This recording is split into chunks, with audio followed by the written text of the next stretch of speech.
So in spite of being just one room, one space, our next location for our new theme of the workshop, this is Finnegan and Shaw's stained glass workshop at the Wasps Studios. And like many of our locations, although it's just one room, one space, it's quite overwhelming, actually, how much there is in here with these extraordinary wide windows and all the amazing equipment and materials which are here for the art of stained glass. So I'm going to start by making some colour studies, because I think perhaps with some of the work that we've done recently, I've tended to start people in black and white. So I'm going to start with some colour studies, and then I'm going to introduce definition, line, and so on to some blocks of colour. So it can be difficult to know where to start. So I'm going to start with something fairly big, which is these large glass windows, and I'm interested also in the reflections of those windows in the glass top table. So I'm just putting down some colours, because I think with some of the more recent projects that we've done, perhaps I've tended to start you off with a monochrome start, and then it's been a case of having to make up the colours when you get to the painting stage. So I thought it might be quite good to start with colour here, and put down some colour shapes, which allows then for a fairly kind of selective amount of definition. And that of course means you can often leave things out. So that's really just, it's like a Mondrian panel up there. Things get a little bit more complicated down here with all of the workbenches. And there are things in this workshop that I suppose are hard to identify. I don't know what some of this equipment is, and to that end I will probably leave out many of the things that don't make sense to me, so it would be difficult for me to enable making sense of in a drawing. But it's nice to have that glass table there, which has got a degree of perspective and is also reflecting some of these window panels. So my plan is to do something quite large scale like this first, and then maybe choose something a little bit smaller, a little bit closer as a second drawing. But as I've been saying, when you come to somewhere new, it can be quite overwhelming knowing what to choose, what to leave out, and so on. So let's say I'll make those tables a bit more solid. So I've put down my colour shapes, which aren't really that extensive because there's an awful lot of white, really. And I want to get, I think I want to put something on the table here, this piece of stained glass, but I think I'll do that with a block of charcoal.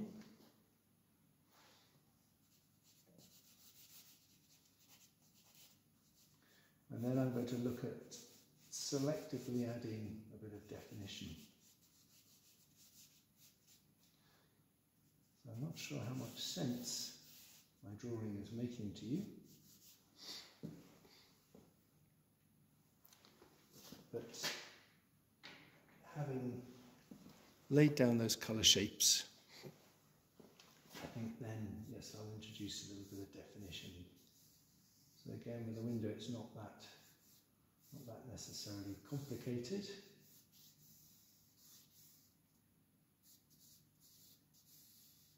And it'll be more significant once I start getting into other things of more varied colour. There are some great lamps up there, which I don't know if you can see, but flying saucers. I don't want to include some of them. So this is my stained glass panel, and there are other things.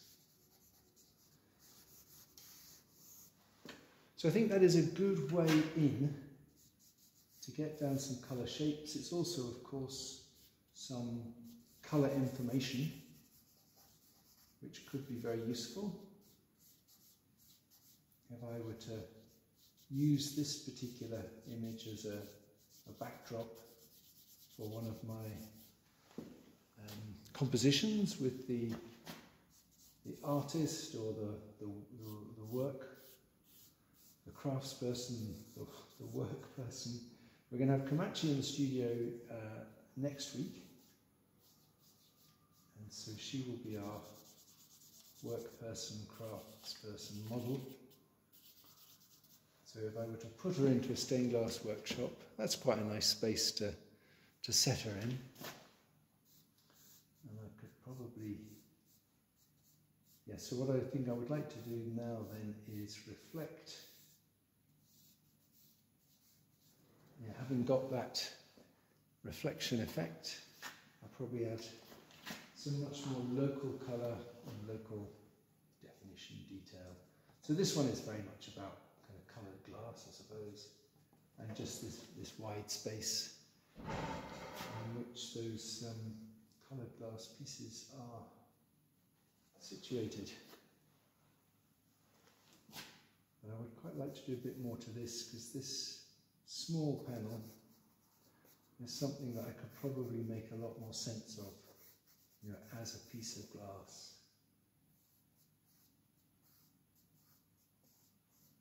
With its leading and so on.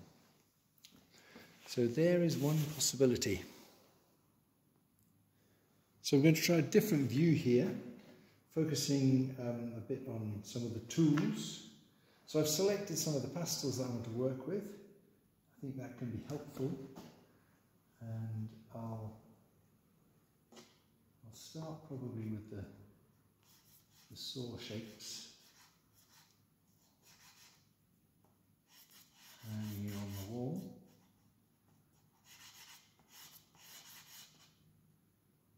So again, I'm thinking probably particularly in terms of our model.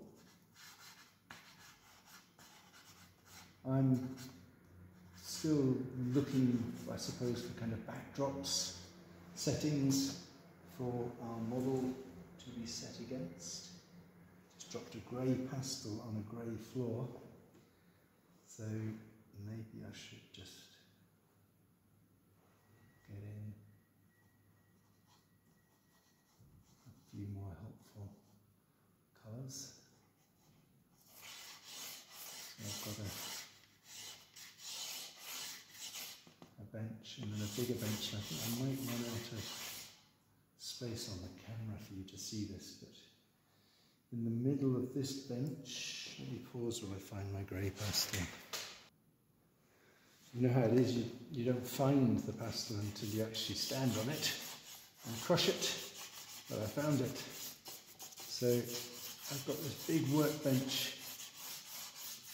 with its strategically placed hammer.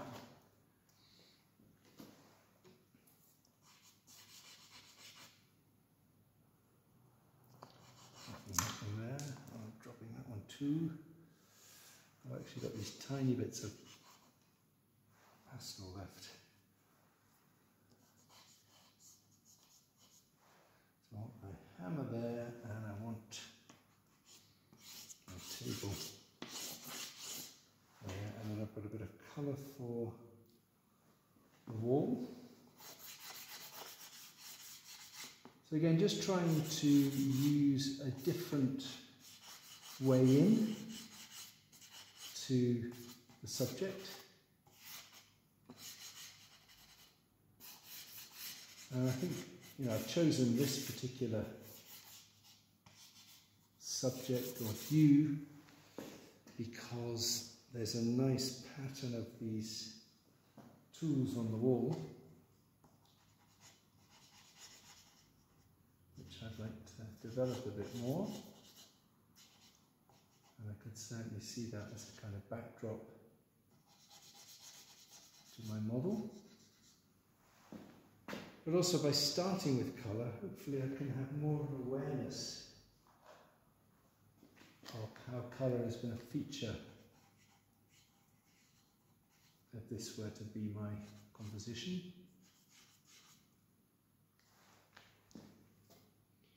There are a lot of tools on the bench there. Now, I'm not sure yet how many of them I want to include, but I think it can be good to, even if it seems like a kind of laziness, to leave things out, edit them out. It might be laziness, it might also be an instinct that they're going to get too complicated and make your image harder to read or to understand. So I've put down a few blocks of colour like that, and now I can add some definition, and to a certain extent definition in this drawing and in the last one was very much tone. So shadows cast by different objects, or darkening some of the colours, in this case of the tools, and maybe they throw some shadows as well on that yellow wall. But I think starting with these coloured shapes is really helpful because you don't get caught up in the fiddliness of, in this case, of these tools. It really allows you to sort of work across the image, and gradually, before you're actually committed to different parts of the subject, allows you to look at what's there and kind of assess it and assess what's the best way to deal with it. So I think I'd like to do a little bit more to that wall. I might add a little bit of, get a bit of light on the hammer.